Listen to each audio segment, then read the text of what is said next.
Qeym Rəhməllah Dəyət və Dəva kitabında Allahdan qeyrisinə bağlanmaq, yəni təvhidi itirmək təhlükəsinə düşən insanların dünyada ikən üç əzabından bəhs edib. Buyurur ki, kim təvhid əhli deyilsə dünyada ikən, tək Allaha ibadət etmirsə, başqa nəyəsə bağlanıbsa və ya nəyəsə işlərini bağlayıbsa, onun dünyada ikən üç əzabı var, axirətdən qabaq. Axirətdəki əzab əbədidir. Əbədi cəhənnəmdir və onlar oradan çıxmayacaqlar. Allah Teala Quran-Kərimdə buyurur ki, Allah Teala şərik qoşanları bağışlamayacaq. Ondan aşağı olan günahları isə bağışlayacaq. Həmçinin başqa ayədə buyurur ki, şərik qoşanları cəhənnəmə atın. Qaf surəsində.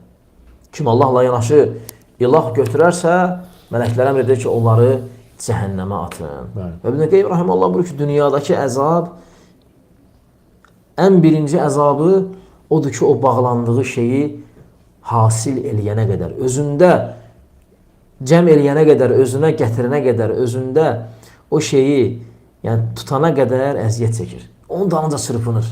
Çünki bağlanıb. Allahdan qeyrisinə bağlanıb və istəyir ki, o onun olsun. Və onun üçün o qədər çalışır ki, hətta o şeyə çatana qədər əziyyət çəkir. Və sonra Şeyx Rahiməllah buyurur ki, əziyyət çəkir, sonra tapır. O şeyi qazanır. Qazanandan sonra da əziyyət çəkir. Qorxur ki, itirər.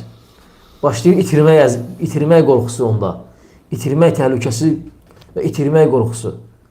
Və hətta o neymət hansı ki onu ona bağlanmışdı, onu özünə əzəmətli bir şey sayırdı, onu tapanda belə rahatlaşmır. Əksinə şiddəti daha da artır. Üçüncü isə itirəndən sonra. Bəli. Amma Allah Teala'nı tapan, Allah Teala'ya qovuşan, Allah Teala'nın dünyadakən təvhidi başa düşən üzülməz. Üzülmür. Və Allah Teala'nı itirmək qorxusu olur onda, amma o mənada yox ki, Allah Teala'nı tapmış itirdi. O qorxu ki, Allaha daha yaxın, daha da yaxınlaşır. O qorxu onu ona yaxınlaşdırır, onu ona daha çox sevdirir, yəni uzaqlaşdırmır. Əslən, biz bilirik ki, insan qorxduğu şeydən qaçır. Qorxduğu şeydən həzər edir, görəndə yolunu dəyişir. Allah Teala isə xeyr. İnsan ondan qorxduqca ona yaxınlaşır.